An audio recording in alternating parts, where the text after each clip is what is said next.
Hello guys, welcome back to my channel. അപ്പോൾ ഞാൻ ഇന്നൊരു സിമ്പിൾ ആൻഡ് ടേസ്റ്റി ആയിട്ടുള്ള ഒരു ചിക്കൻ ഹനീതിൻ്റെ റെസിപ്പി ആയിട്ടാണ് വന്നിട്ടുള്ളത്. അപ്പോൾ ഞാൻ ഫസ്റ്റ് കുറച്ച് മല്ലി, പിന്നെ കുരുമുളക്, ചെറിയ ജീരകം, ഏലക്കായ, ഗ്രാമ്പു, കുറച്ച് മഞ്ഞൾപ്പൊടി ഇത്രയും ഒന്ന് റോസ്റ്റ് ചെയ്തെടുക്കുന്നുണ്ട്. അതിനുശേഷം നമുക്ക് നന്നായിട്ടൊന്ന് പൊടിച്ചെടുക്കാം. അത് നമുക്ക് ചിക്കനിലോട്ട് ചേർത്ത് കൊടുക്കാം. ചിക്കനിൽ 2 മാഗി ക്യൂബും പിന്നെ കുറച്ച് ചെറുനാരങ്ങ നീരും കൂടെ ചേർത്ത് കൊടുത്തിട്ടുണ്ട്. അപ്പോൾ നല്ലപോലെ അതൊന്ന് മിക്സ് ചെയ്തിട്ട് കുറച്ച് സമയം ഞാനതൊന്ന് മാറ്റി വെച്ചിട്ടുണ്ട്.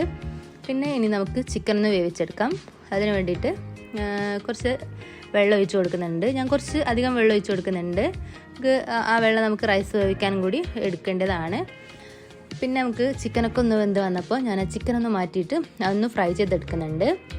ഇനി നമുക്ക് റൈസ് ഉണ്ടാക്കാൻ വേണ്ടിയിട്ട് ഞാൻ കുറച്ച് സവാള, പിന്നെ ടൊമാറ്റോ, ക്യാപ്സിക്കം ഇത്രയാണ് കേട്ടോ എടുത്തിട്ടുള്ളത്. അപ്പോൾ സവാള ഒന്ന് വാട്ടിയെടുക്കാം. പിന്നെ ഞാൻ ചിക്കൻ ഒന്ന് ഫ്രൈ ചെയ്യുമ്പോൾ അതിൽ കുറച്ച് കുരുമുളക് പൊടി കൂടെ ചേർത്ത് കൊടുത്തിട്ടുണ്ട്. അപ്പോൾ ഇതാ സവാളയൊക്കെ ഒന്ന് വാടി വന്നപ്പോൾ ഞാൻ ടൊമാറ്റോയും പിന്നെ ക്യാപ്സിക്കം കൂടെ ചേർത്ത് കൊടുത്തിട്ടുണ്ട്. അപ്പോൾ ജസ്റ്റ് അതൊന്ന് വാട്ടിയെടുത്തതിന് ശേഷം നമ്മൾ നേരത്തെ മാറ്റി വെച്ചിട്ടുള്ള വെള്ളം കൂടെ ചേർത്ത് കൊടുക്കുന്നുണ്ട്. അപ്പോൾ ഞാൻ 1 കപ്പ് അരിക്ക് 1.5 കപ്പ് വെള്ളം എന്ന രീതിയിലാട്ടോ ഞാൻ എടുത്തിട്ടുള്ളത്. പിന്നെ ആവശ്യത്തിനുള്ള ഉപ്പും കൂടെ ചേർത്ത് കൊടുത്തിട്ടുണ്ട്. പിന്നെ ഞാനൊരു ബ്ലാക്ക് ലെമണും 2 പച്ചമുളകും കൂടെ അതിൽ ചേർത്ത് കൊടുത്തിട്ടുണ്ട്. ഇനിയിപ്പോൾ ഇതാ വെള്ളമൊക്കെ ഒന്ന് തിളച്ച് വരുമ്പോൾ ഞാൻ അരി ചേർത്ത് കൊടുത്തിട്ടുണ്ട്. അപ്പം ഏകദേശം റൈസൊക്കെ സെറ്റായിട്ടുണ്ട്. അപ്പോൾ റൈസൊക്കെ ഒന്ന് ഏകദേശം വെന്തപ്പോൾ ഞാൻ നമ്മുടെ നേരത്തെ ഫ്രൈ ചെയ്തിട്ടുള്ള ചിക്കനും കൂടെ അതിൻ്റെ മേലെ വെച്ചിട്ട് കുറച്ച് സമയം കൂടെ ഒന്ന് കുക്ക് ചെയ്തെടുക്കുന്നുണ്ട്.